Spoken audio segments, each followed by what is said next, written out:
Good morning. It is Tuesday and it is 8:30, and that means it's time for a little tea and wild thoughts with your girl, the beauty influencer. And that would be me. Good morning. This is 30 minutes of dialogue with your girl. And you may be watching this at a later date and time on YouTube. So if you are, thank you for being here. Please like, share, subscribe. That always helps. You can also check out products from my online store, self-care store. I'm just getting the vibe right as I always do. Little Palo Santo. Good morning, love. So yes, I actually have this in my online store. I have this lovely love spray. Hold on, y'all, I'm doing too much. This lovely love spray, rose water, lavender, rose oil. It's got amethyst and rose quartz stones there in the bottom. Smells absolutely amazing. Brings loving vibes into your life. You can use it in your room, on your body, anywhere. It's all natural. So yeah, I have a number of products in my online store that you can check out.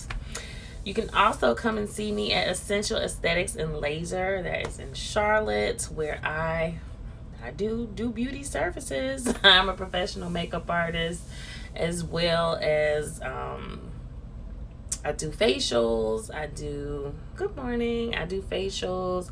I do laser hair removal now. Gua sha, a number of things to keep you just absolutely beautiful. The whole team is dope over there. We just had our Christmas event for our members. Make sure you check out the membership. It's an awesome place to come and get beautified. So just make sure you come through. Miss Nikki, good morning. And just a quick little shout, even like I'm getting these spots here removed off of my chest. We do that. We break up the hyperpigmentation with a laser called Pico. So I'm looking forward to continuing to explain and show you guys what that process is like. You waited too long to try and get my birthday appointment. Well, it's birthday all year long, girl. We can anytime. I'm always here. Every weekend, God willing, I am there. So come through. Just hit me up, girl. You know where to find me. And so yes, I'll be sharing this journey really in the new year, breaking down a lot more of the beauty services that I offer. I'm really looking forward to that. So I'm going to be doing a little series on YouTube. Yes, come through. So I hope everybody else had a good weekend. Mine was good. It was kind of long. Super low key. I'm into low key these days. I always have been, but anyway. But I just wanted to share some of my biggest lessons of 2020. This morning, I didn't see anything media-wise that was really ruffling my feathers. So I figured I will share something a little more on the intimate side. And you guys feel free to give me your feedback, share things, bounce it off of me. I'm also, I'll talk about that as I continue, but yeah. So I'm just going to share my 5 big lessons that I learned in 2020. We're starting to wrap this year up. Thank God, 2020 has been intense. I don't have to say that. We all know. But just to give the credit where it was due. It has been an intense year. But a good one in a lot of ways. We learned a lot of lessons. So here are my lessons of 2020. So the first one is, and Nikki, it's so funny. I saw a friend of yours share a post yesterday, and it makes me think about this point. But anyway, it says you simply cannot do it all by yourself. You just can't. It will exhaust you. It will wear you out. I have been there. I have tried. especially when you are going through that healing journey, you may be starting to come across and interact with people that, or you've always interacted with people that you realize may have some values that are not in alignment with where you are right now. And you kind of push away, like, I can just do the shit by myself. We all, you know, I've talked about support systems for so long. We need that, you know. Sometimes it's going to take seeking out new levels of support system, or adding to your support system, or taking away from your support system. But just trying to do it all by yourself is just not going to work. I don't care if that is, you know, motherhood, if it's, you know, the relationship. We need partnerships. We need love in our life. And it's hard. It's hard out here, especially, again, in 2020. So whatever those support systems look like seek it out and challenge yourself to not feel like you have to do every damn thing by yourself. This caregiving journey, can't do that by myself. It'll wear you out. So there's been a big lesson for me, especially being an only child for all intents and purposes. I've really had to kind of learn to be more of a team player, and just to allow the help to show up, you know, to also not take on everything that society says I'm supposed to be, and, you know, try to be a superwoman, not compare myself to anything I'm seeing online, just to know, like, this is what I need for right now, for my growth and progression, and it's all okay. So lesson number 1, you simply just cannot do it all by yourself. You can't. Amen. I tried and failed. Huge lesson learned. The proof is in the pudding. We need people, man. We need them. All different races, all different kinds, we need them. Let's just be real. Okay. Good morning, love. Welcome. And then, so what I was gonna say is, there's this new app. It's called Clubhouse. I'm starting to see a lot of people posting that in their captions. And so, if you have an iPhone, it's on iPhone only. Sorry, guys, you know, who don't have an iPhone. Team iPhone. But definitely, like, join there. We can finally find a way to, like, keep these conversations going throughout the day. You don't have to be online. You can respond through voice. And so, again, my support system, a young lady, Sasha, who I adore, you know, even hit me up this morning. I didn't even know what the hell I was doing. She was like, welcome, and showed me around the app. And so, again, we need each other. We need each other to build. We need each other to continue to progress. Good morning, love. So we need a support system. Okay. So lesson number 2 is find a professional for everything. Good morning, Ziggy. Find a professional for everything. Just do it. You know, I'm sharing my biggest lessons of 2020, things that I have learned and are taken away from this year that has been super intense. I had to stop telling myself, oh, I can do that too. Like, a lot of us are multi-talented people. We have lots of things that we can do. However, you know, doing it well, doing it to, good morning, welcome everybody. Doing it to the standards that we would like, you know. And again, that goes back to my first one about the fact that you can't do it all by yourself. Like, find a damn professional, you know. I don't care if that is, again, like, even what I'm going through with the skin. I'm around, you know, this group of professionals who are showing me the best route to getting to where I want to be with my skin, with hair. Now you preaching, amen. A fucking therapist, hello. You know, like, yes, there were a lot of ways that I can talk to myself and self-regulate and all that, but a professional is nothing like having a professional's feedback, advice, and again, that's what they do. They're operating in their gifts. So create that community with those professionals. It's not about being able to afford. Stop telling yourself too that you can't afford it. Stop doing that. It's worth it. It's personal investment in self. And so, start with writing the shit down. Like, you'll get there. Create the community online if you have to. Start following the professionals who are doing it. And you'll start, putting yourself into the environment of understanding, the way things, that there's a strategy and a system to just absolutely everything.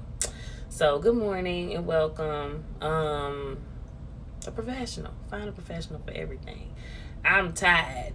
Again, we have YouTube University and all of that. But, even for myself, like in the new year, I got somebody working on my videos. I had somebody professional do my website, professional photos for my products. Like, these things make a difference in terms of me personally achieving my goals. So that's been a big lesson for me. Find a professional for everything, even if it's just connecting with them, until I can hire them for myself. So, number 3, and this is, I'll connect back to a conversation that I did about the social dilemma and that documentary talking about how social media is really changing things for us. And social media is not my real life.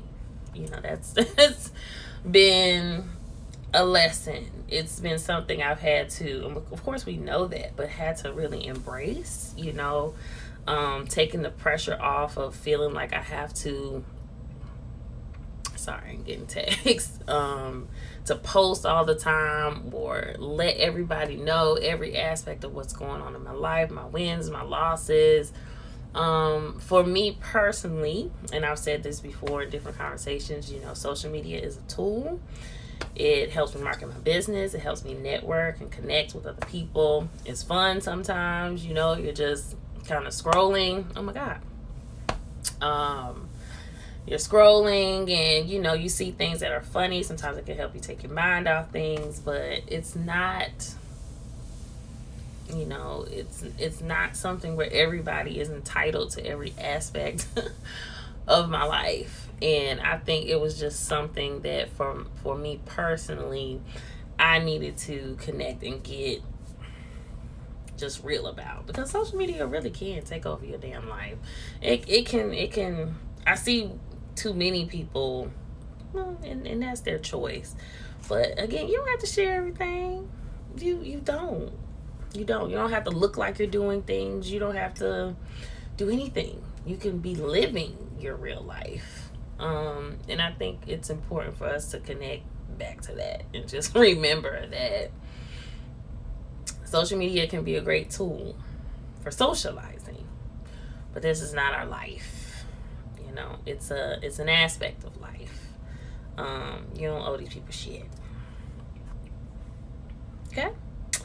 Just know that. Connect with like-minded people. Real life is still important. Human connection is still important. And having a healthy separation from social media is still very, very important. Again, I'll speak for myself. Just on the caregiving journey and having the multiple businesses and just trying to, again, have a break and just live. Like, I just can't do it. Like, there's so many days where, I may feel a little pressure. Like, gosh, you need to post more. You need these algorithms and all this kind of stuff. Sometimes you really just need time to breathe. And it's okay to just sit back and observe or just respond to other people's posts. Sometimes I just really take time to just sit back that way as well and not be the attention, but, to support. So, anyway, I just think that's one lesson for myself. This is not real life, people. Don't feel like you got to look every type of way and do... You just don't. You just do not. So number 4 is, speaking of which, to live a unique life, you have to be willing to make unique choices. And this year has been a big journey of really understanding societal pressures. I guess, again, with having a better support system, having the professionals in line, having a therapist, it's helped me to really understand myself a lot more. And also taking these breaks from social media, it helps me to understand myself, who I am and who I am not. I've also said this before. I know my background, where I come from, what those needs are. And I personally have not, and I battle where I believe a lot of us do, with saying, like, is this really what I want?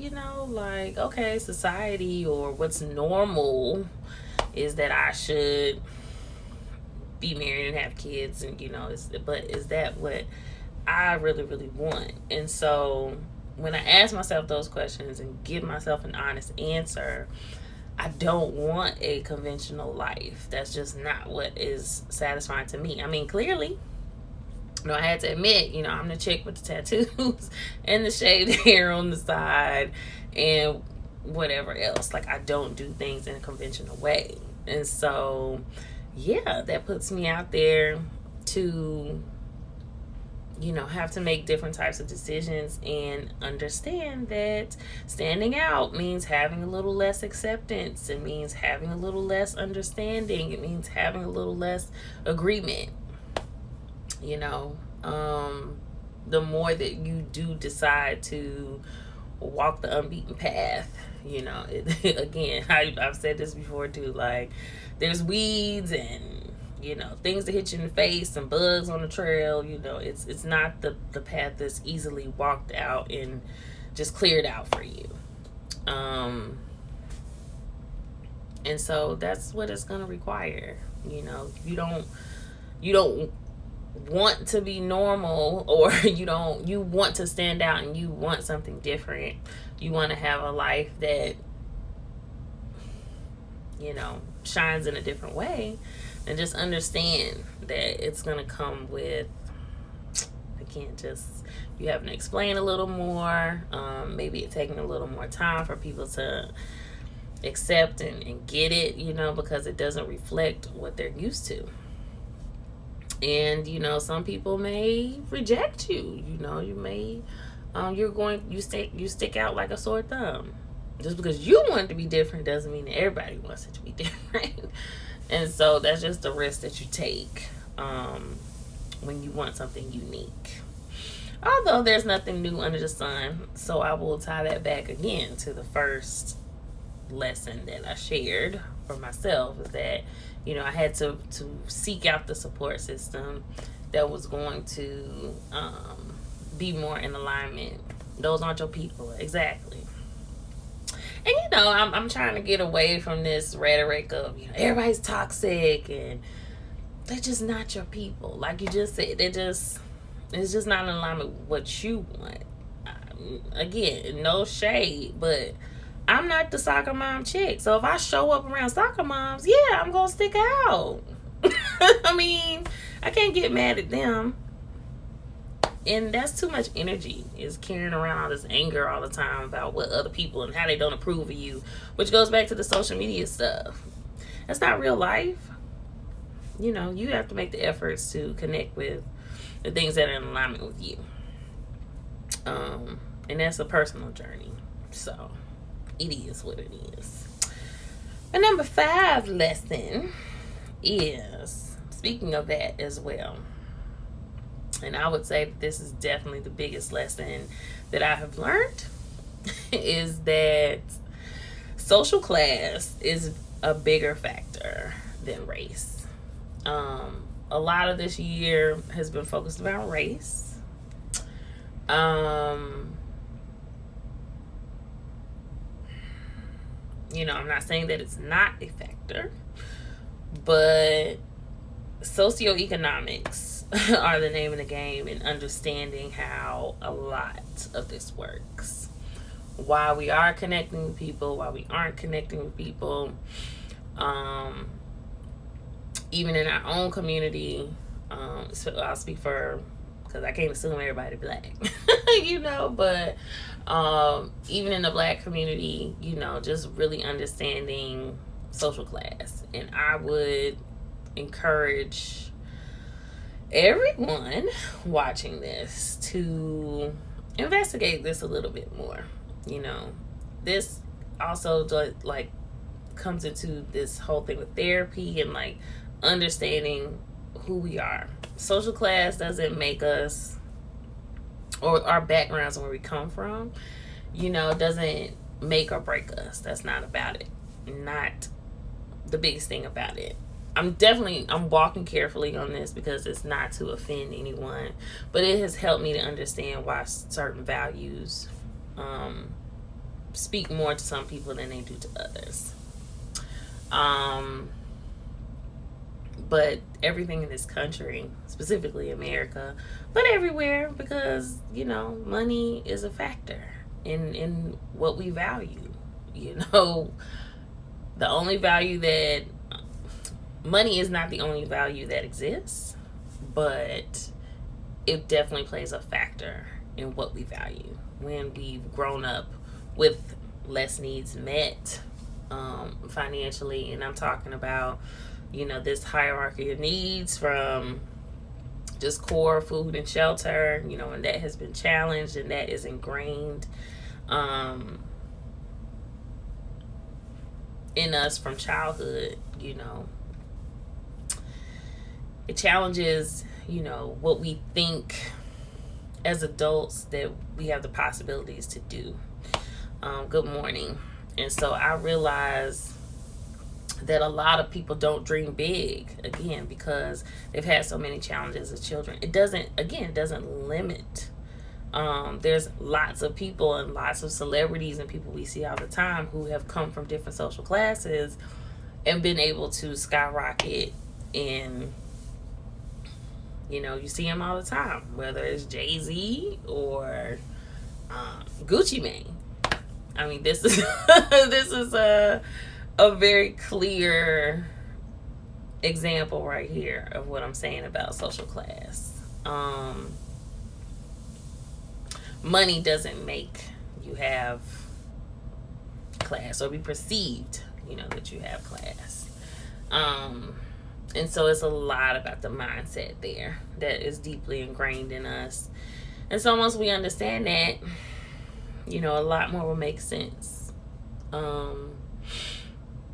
Even with myself and my parents, I did a conversation early on when I first started doing Tea and Wild Thoughts about me, like really understanding that I am a black woman who comes from the middle class.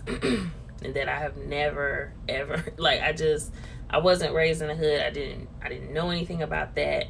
How a lot of even white people will assume that just because you're black that you must come from the hood, or that you've had different experiences, or that even certain black people will see you and almost reject you, because you haven't had certain experiences. There's just a lot of factors there. And so I stopped internalizing, these levels of rejection or not having acceptance in certain circles, or again, what they call privilege. I've been called privileged before. I'm not denying that. But to accept that sometimes privilege just means that you didn't ask for what you have, and you have no real, what's the word I'm looking for? Knowledge, that this underprivileged way of life exists because you have privilege. You didn't ask for it. And so again, it's helped me personally to kind of let go of a lot of this race stuff. don't mean it don't exist. It don't mean that some of it isn't wrong. It doesn't mean that people don't abuse the power and privilege that they have. But to understand that they can't see it. That certain people can't even see it because they don't have any class consciousness. And so, you can't, we have to stop saying things like, these people don't want to, we're not slaves anymore. And you need to know you're not a slave. You need to know that. They're going to be them. And so you figure out how you need to move. Because people are going to be people. You have class consciousness, whether they do or not. Fuck them people, basically. And if you are rising, if you have, again, no matter where you come from, once you found that support system and you know that you're not like just posting things on social media to try to feel more value because of where you came from, and half of that shit doesn't mean anything, and all these things, and you start evolving and rising through the ranks, you also shouldn't feel guilty for that. Don't feel guilty, because a lot of people, again, just are not conscious of the socioeconomic factors that are beyond us. A lot of it is beyond us until we are aware. So those are 5 big lessons. I'm going to share my wild thought of the day, and that is: practice without surrender produces mindless repetition. And that is my super earthy way of saying, it's like another definition for insanity. Practice without surrender produces mindless repetition. And so even in me just like sharing these lessons, a lot of this, good morning, hello, a lot of this I've had to put into practice to really, really understand, so that I don't continue to just keep making the same mistakes over and over and over again. You have to surrender to it. When you realize that something is not working, whether that be a support system, whether it be a relationship, whether it be the way that you're running your business, or whatever it may be, at some point you have to surrender to that. You can't keep forcing. And you can't keep ignoring. You can't keep just acting like these things are working if they're not. You should be progressing. You should be elevating. You should be happy. You should be peaceful. You shouldn't have to grudge and grind and, cuss people out and all this other stuff just to move through life, and that's not working.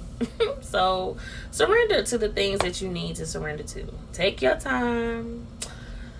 Take a look at your 2020. Yes, there were a lot of outside factors that had an effect on 2020, but you were the common denominator.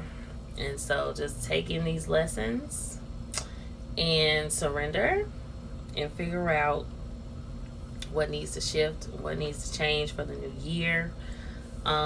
We don't know when things are going to get back right. They may never ever get back to what we were used to in the past. Eventually it'll change, but it will never be the same, because we've had a lot of experiences we haven't had before. So don't do the mindless repetition. Surrender.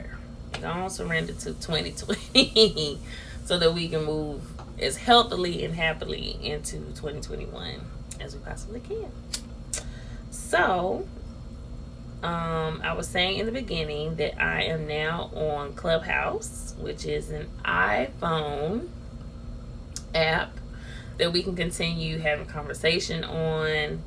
Please add me there. I'm going to put it in my stories. You don't need any video or anything like that. I'm excited about using it more in the new year. There's a lot of stuff coming. So I hope that you are subscribed. I hope that you have signed up for my email list. I hope that you have checked out the self-care store. And next week, I will be here, God willing, on the Tuesday at 8:30 a.m. for Tea and Wild Thoughts. So, love y'all. Share your lessons of 2020 with me as well. And I will holler at y'all next week. Peace.